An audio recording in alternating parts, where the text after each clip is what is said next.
Hey yo, what's up mga idol? So welcome back again sa Kaburao TV. So yan, kung nakikita ninyo, magkakabit nga pala tayo ng side mirror at tambucho ng ating car kite mga idol, no.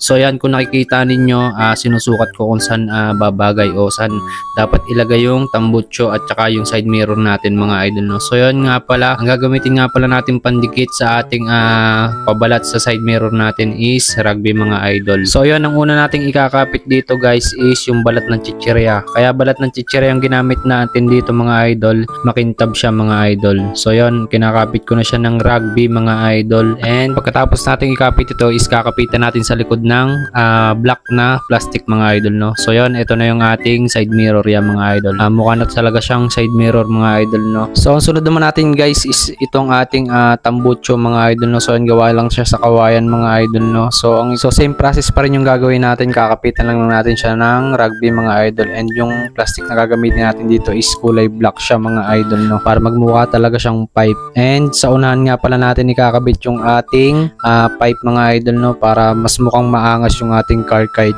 and magkaroon ng bagong disenyo mga idol, no. So ganun lang yung style na gagawin natin, and ito na mga idol, tapos na yung ating pipe mga idol, no. So ayan, kung nakikita ninyo, mukha na siya talagang pipe, no. At huwag kayong mag-alala mga idol, marami pa tayong ilalagay na ibang disenyo para paglapag ulit natin is solid na yung ganda ng car kite natin mga idol, no. So yon, dito nga pala mga idol is kinakabit na natin yung ating side mirror mga idol, no. So yan, ang ginamit ko nga pala ditong pangkapit is ginamitan ko lang siya dito ng cable tie mga idol. Nahirapan nga pala ako dito ikabit yung side mirror natin mga idol kasi napaka-skip nung paglalagyan niya dito mga idol, no. Hirap na hirap pa rin tayong ilagay yung cable tie kasi napaka-skip talaga ng pagdadaanan ng kami ko dito mga idol, kaya nahirapan tayong ilagay yung side mirror natin and isuot yung cable tie mga idol, no. Sabi nga nila, pag may tiyaga may dilaga mga idol, no. Parang pag-ibig lang yan, minsan masaya, minsan malungkot. So yan, bali nga pala mga idol, yung ating car kite na to is isasali ulit natin sa competition mga idol, no. So yun, yung nakaraan nating competition is third place lang tayo.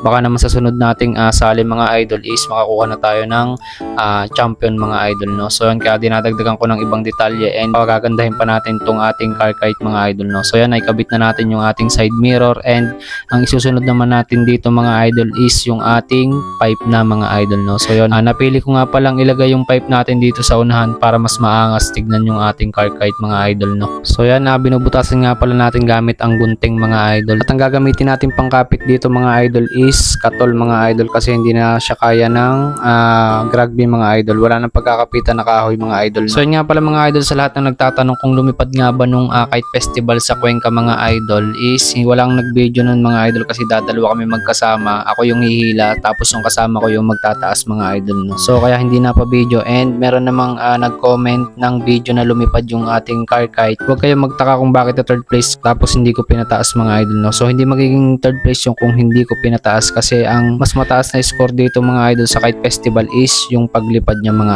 idol. Huwag kayong mag-alala mga idol, papakita ko sa inyo kung paano lumipad yung ating car kite. So yan na mga idol, naikabit na natin yung side mirror. Ayan, magkabila yan mga idol. And ito na yung ating tambucho mga idol, no.